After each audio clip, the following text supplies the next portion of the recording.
Goalganj sporting ক্লাবকে আমরা প্রতিষ্ঠান নেওয়ার জন্য বিশেষ ব্যবস্থা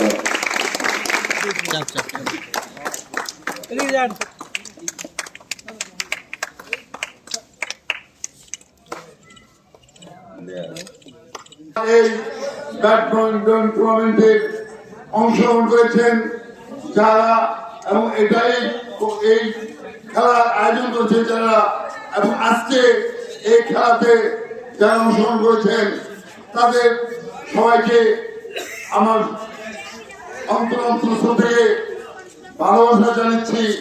খেলাধুলায় এক পক্ষ বিজয় হবে আরেক পক্ষ পরাজিত হবে, এটা দুঃখের কিছু নয়। জয় পরাজয় নিয়ে আমাদের এগিয়ে যেতে হবে।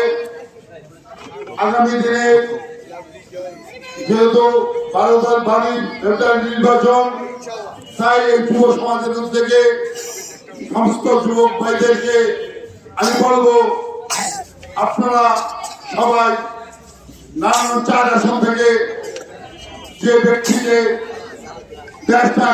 তারেক রহমান মনোনয়ন দিয়েছেন সে একজন অত্যন্ত ভালো মনের মানুষ, মুক্তি এবং কোরআনের আলো ছড়িয়ে দিচ্ছেন, কোরআনের তাফসীর করে বেড়াচ্ছেন এবং গণমানুষের নেতা মুফতি মনির কাসিম সাহেবকে আপনারা